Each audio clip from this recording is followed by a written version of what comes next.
Hello, I am Amelia, and I'm here with... Alec, I'm Alec. Thank you for joining us and listening to the Crimes in the Quiet podcast.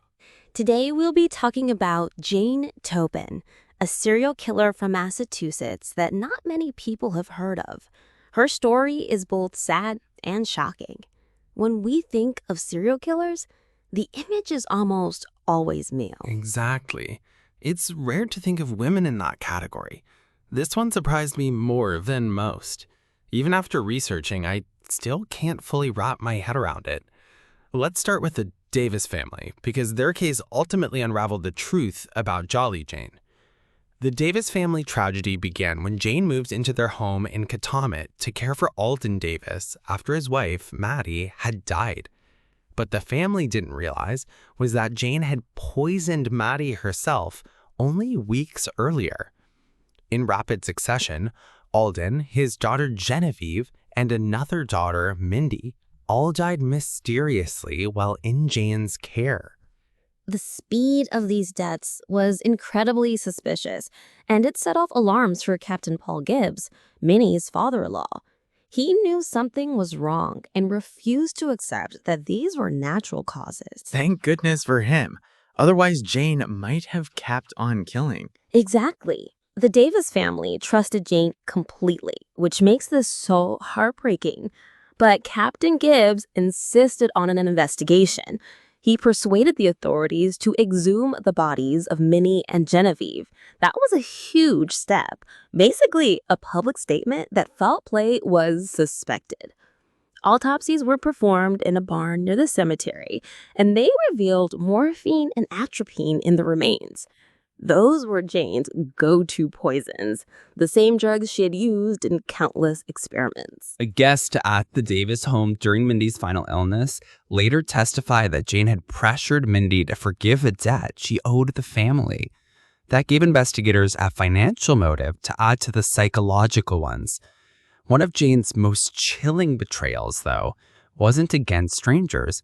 It was against her own foster sister, Elizabeth Brigham. Yes, Jane and Elizabeth had grown up together. Elizabeth was one of the few constants in Jane's life and was always kind to her. But Jane's jealousy festered for years.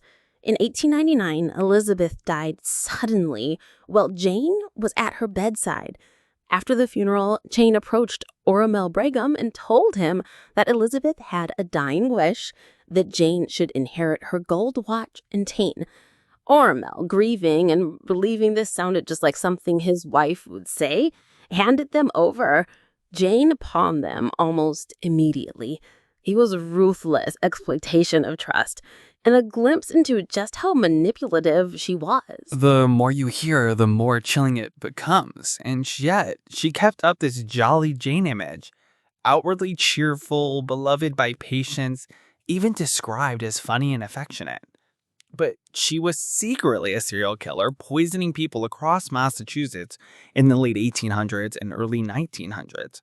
That contrast makes her story so disturbing. Jane once confessed that her ambition was, in her own words, to have killed more people, helpless people, than any other man or woman who ever lived.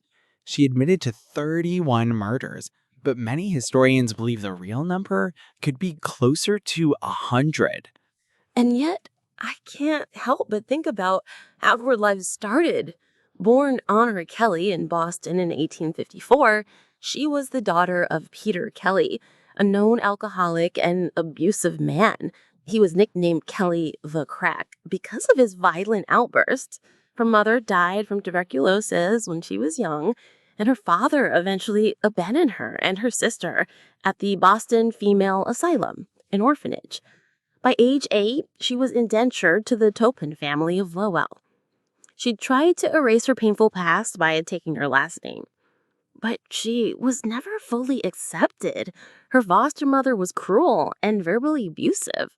She grew up learning how to lie to survive, desperate to be accepted, but always on the outside. Despite that trauma, she excelled in her nursing studies at Cambridge Hospital. Her coworkers called her Jolly Jane because she seemed cheerful and dependable. But during those years, she began experimenting on patients, giving them varying doses of morphine and atropine, watching them teeter on the edge of life and death. In some cases, she even climbed into their beds to watch more closely as they slipped away. Eventually, her behavior was noticed and she was dismissed. But instead of stopping her, it gave her freedom. She found work as a private nurse, which meant she had almost total control over her patients without the scrutiny of hospital staff. That's when her spree escalated. By 1895, she was poisoning not just patients, but friends, landlords, and family. Elizabeth Rickham's death in 1899 was a turning point. She admitted later that she was jealous of Elizabeth's stability, her marriage, and her place in the world. She murdered her with strychnine and then astonishingly tried to move in with Armill Rickham. That's the part I still can't get over. She actually tried to marry him. She did. After Elizabeth's death, Jane split into Armill hopes. She poisoned the housekeeper so she could take over the household and impress him. When Armill made it clear he wasn't interested in her romantically, she poisoned him as well. Then nursed him back to health in an attempt to win his affection. When that failed, she threatened to accuse him of getting her pregnant. Outraged, he forced her to leave. But still, she wasn't done with the family. She murdered Ormald's sister, Anna Bannister, simply because she saw her as an obstacle. And then she pulled that cruel trick about Elizabeth's dying wish to inherit the watch and chain.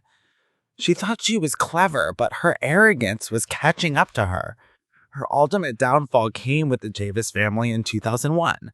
Within weeks, 4 family members were dead.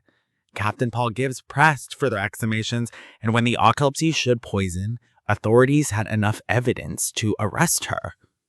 Jane was arrested on October 29th, 1901. During questioning, she shocked investigators by confessing to 31 murders.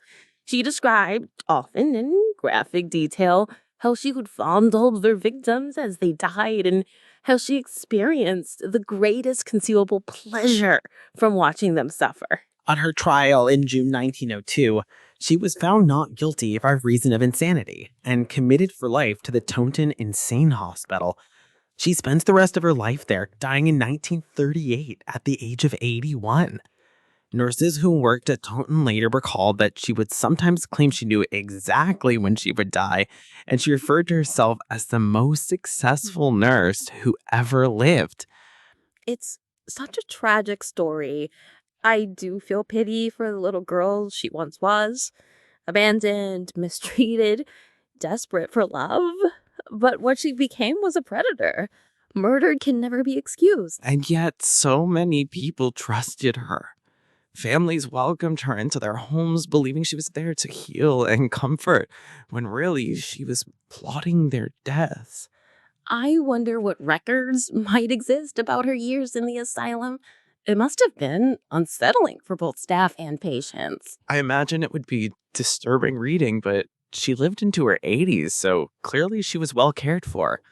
Ironically, far better than she ever cared for her victims. And that's where we'll leave Jane Toppan's story. Thank you for joining us, everyone.